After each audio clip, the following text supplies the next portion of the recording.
नमस्ते। आज के इस विशेष विश्लेषण में हम एक ऐसी शख्सियत के जीवन के पन्नों को पलटेंगे जिन्हें पूरी दुनिया महात्मा के नाम से पूछती है। लेकिन आज की ये चर्चा किसी परफेक्ट बिना किसी गलती वाले महापुरुष के बारे में बिल्कुल नहीं है। चलिए सीधा विषय पर आते हैं। आज हम उस बेदाग चमकती हुई छवि से थोड़ा पीछे जाकर एक बेहद संवेदनशील और बिल्कुल हमारे आपके जैसे आम इंसान को देखेंगे, जिसकी महानता उसकी अपनी कमजोरियों और नैतिक भूलों की भट्टी में तपकर निखरी थी। तो चलिए इस दिलचस्प सफर की शुरुआत करते हैं। इस पूरी चर्चा का आधार उनकी अपनी ही आत्मकथा सत्य के प्रयोग का एक बहुत अहम हिस्सा है। अब मजेदार बात यह है कि मोहनदास जी यहाँ अपनी कमजोरियों को छिपाते नहीं हैं, वे उन्हें बिना किसी झिझक के दुनिया के सामने रखते हैं। वो ये मानकर चलते हैं कि ये महज कोई सूखी सी ऐतिहासिक किताब नहीं है, बल्कि एक अत्यंत व्यक्तिगत और भावनात्मक स्वीकारोक्ति है, एक कन्फेशन है। वो खुद साफ साफ कहते हैं कि सत्य की खोज करने वाले को तो धूल से भी ज्यादा नम्र होना चाहिए।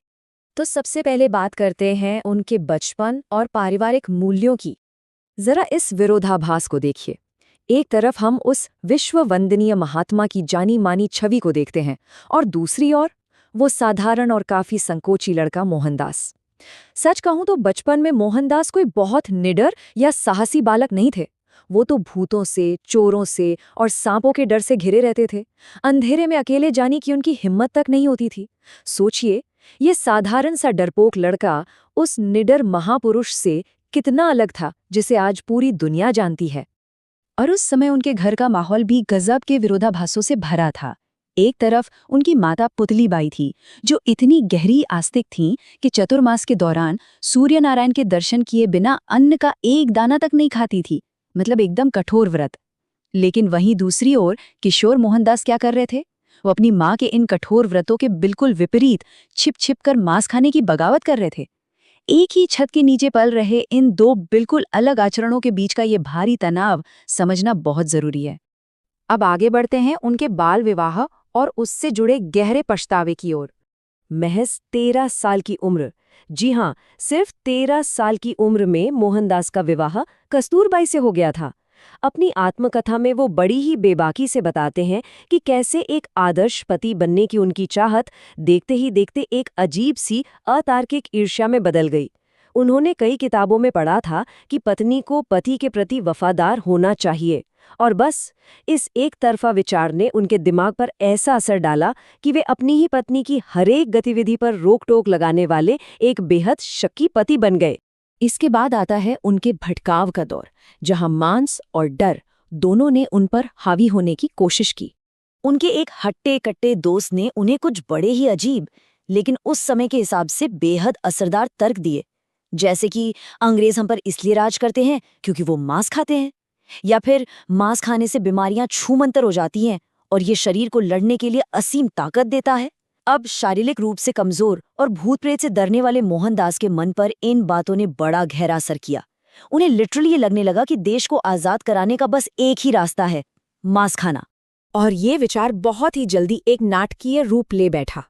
पहली बार छिपकर खाया गया वो चमड़े जैसा सख्त मांस, वो तो उनके गले से नीचे ही नहीं उतर रहा था। लेकिन जो सबसे ज्यादा विचलित करने वाली बात थी, वो था उनका एक खौफनाक सपना। रात को सोते समय उन्हें ऐसा महसूस होता था मानो उनके पेट के अंदर कोई जिंदा बकरा रो रहा हो। ये उनके भीतर चल रहे भयंकर अंदरूनी अपराध बोध की बस एक शुरुआत थी। इस गहरी ग्लानि ने उन्हें अंदर से पूरी तरह तोड़ कर रख दिया।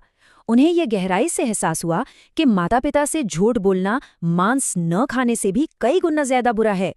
इस भारी अपराध बोध के बोझ तले मोहनदास को आखिरकार ये समझ आ गया कि अपनों को धोखा देना उस कृत्य से भी बड़ा पाप है, और इसी वजह से उन्होंने ये अटल फैसला किया कि जब तक उनके माता पिता जीवित हैं, वे इस गुप्त मांसाहार को हमेशा हमेशा के लिए त्याग देंगे। चलिए अब इस कहानी के सबसे अहम मोड़ पर आते हैं। चोरी, क्षमादान और अहिंसा का पहला पार्ट। अपराध बोध का ये सिलसिला कोई एक रात की बात नहीं थी, ये समय के साथ बढ़ता गया। 12-13 साल की उम्र में बीड़ी पीने के शौक को पूरा करने के लिए तांबे के सिक्के चुराए। जब पराधीनता या कह लें कि अपनी बेबसी महसूस हुई, तो धतूरे के बीज खाकर आत्महत्या तक करने की कोशिश कर डाली। और बात यहीं नहीं रुकी।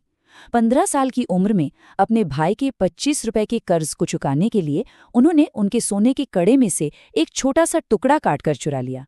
सोने की इस चोरी ने उनके ज़मीर को बुरी तरह झकझोर कर रख दिया।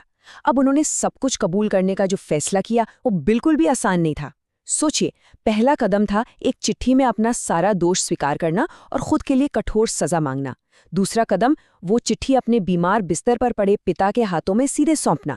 और तीसरा, सबसे डरावना कदम, दिल की धड़कनों के साथ उनके भयंकर क्रोध या किसी भारी शारीरिक प्रहार का इंतजार करना। ये सच में एक ऐसा फैसला था जिसके लिए असीम साहस की जरूरत थी। लेकिन इसके बाद जो हुआ वो बिल्कुल हैरान कर देने वाला था। उनके गालों से मोती की बूंदें टपकीं। प्रेम की उन बूंदों ने मेरे हृदय को धो डाला।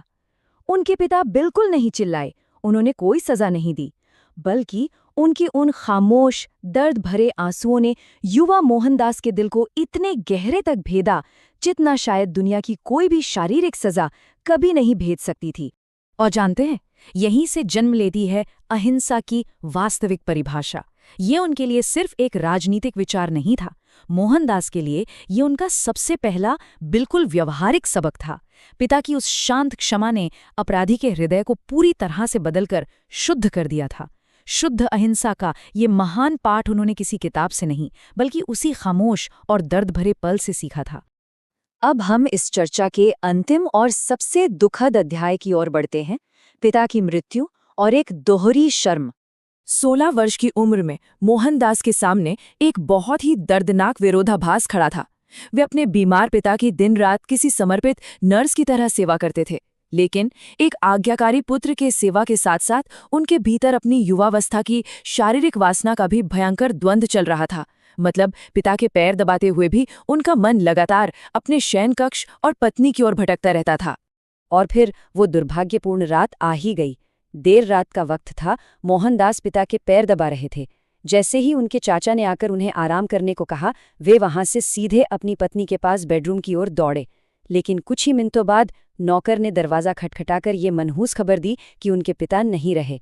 अपनी वासना के कारण पिता के अंतिम पलों में उनके पास न रह पाने की ये घटना उनके लिए जीवन भर की एक गहरी, कभी न मिटने वाली दोहरी शर्म बन गई।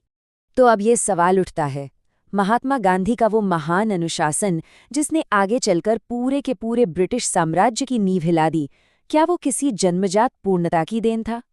इसका जवाब उनके इन्हीं शुरुआती कड़वे अनुभवों में छिपा है। उनका वो अदम्य साहस और लोहे जैसा दृढ़ संकल्प इन्हीं व्यक्तिगत विफलताओं, इसी गहरी ग्लानि और दोहरी शर्म की भट्टी में तपकर फौलाद बना था। कोई भी व्यक्ति अपनी कमजोरियों से परे नहीं होता, बल्कि उन्हीं कमजोरियों को जीतकर ही वो इतिहास रचता है। अगली बार जब भी महात्मा शब्द सुनने में आएं, तो क्या हम उस डरे हुए, गलतियां करने वाले बालक को याद नहीं रखेंगे जिसने सच का सामना करने की हिम्मत दिखाई?